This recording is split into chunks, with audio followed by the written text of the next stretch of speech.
This is the word that came to Jeremiah from the Lord, Go down to the potter's house, and there I will give you my message. So I went down to the potter's house, and I saw him working at the wheel. But the pot he was shaping from the clay was marred in his hands, so the potter formed it into another pot, shaping it as seemed best to him. Then the word of the Lord came to me. He said, Can I not do with you, Israel, as this potter does? Declares the Lord. Like clay in the hand of the potter, so are you in my hand, Israel. If at any time I announce that a nation or kingdom is to be uprooted, torn down and destroyed, and if that nation I warned repents of its evil, then I will relent and not inflict on it the disaster I had planned.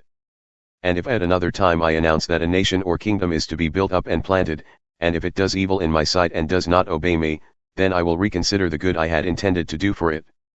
Now therefore say to the people of Judah and those living in Jerusalem, This is what the Lord says, Look, I am preparing a disaster for you and devising a plan against you. So turn from your evil ways, each one of you, and reform your ways and your actions. But they will reply, It's no use. We will continue with our own plans, we will all follow the stubbornness of our evil hearts. Therefore this is what the Lord says, Inquire among the nations, who has ever heard anything like this? A most horrible thing has been done by virgin Israel. Does the snow of Lebanon ever vanish from its rocky slopes? Do its cool waters from distant sources ever stop flowing? Yet my people have forgotten me, they burn incense to worthless idols, which made them stumble in their ways, in the ancient paths. They made them walk in byways, on roads not built up. Their land will be an object of horror and of lasting scorn, all who pass by will be appalled and will shake their heads. Like a wind from the east, I will scatter them before their enemies, I will show them my back and not my face in the day of their disaster. They said, Come, let's make plans against Jeremiah, for the teaching of the law by the priest will not cease, nor will counsel from the wise, nor the word from the prophets. So come, let's attack him with our tongues and pay no attention to anything he says. Listen to me, Lord, hear what my accusers are saying. Should good be repaid with evil? Yet they have dug a pit for me. Remember that I stood before you and spoke in their behalf to turn your wrath away from them. So give their children over to famine, hand them over to the power of the sword. Let their wives be made childless and widows, let their men be put to death, their young men slain by the sword in battle. Let a cry be heard from their houses when you suddenly bring invaders against them, for they have dug a pit to capture me and have hidden snares for my feet. But you, Lord, know all their plots to kill me. Do not forgive their crimes or blot out their sins from your sight.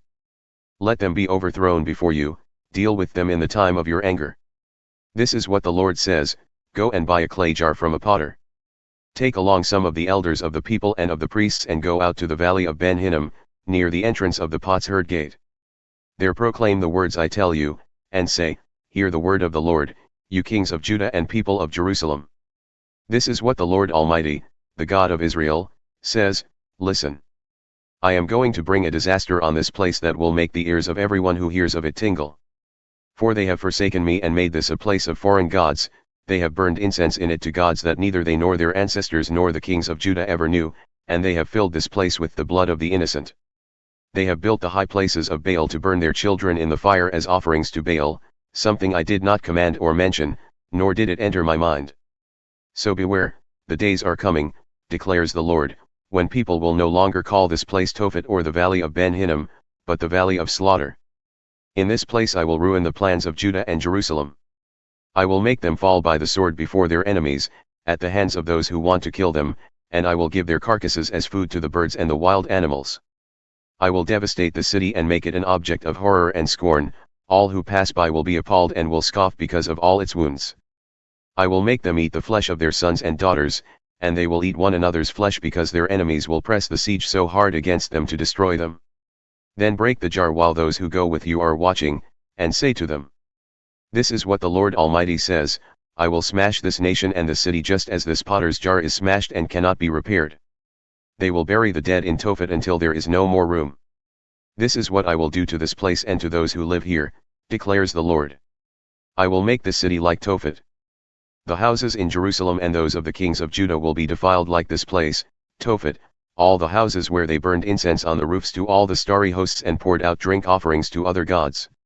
Jeremiah then returned from Topheth, where the Lord had sent him to prophesy, and stood in the court of the Lord's temple and said to all the people, "This is what the Lord Almighty, the God of Israel, says, listen. I am going to bring on the city and all the villages around it every disaster I pronounced against them, because they were stiff-necked and would not listen to my words.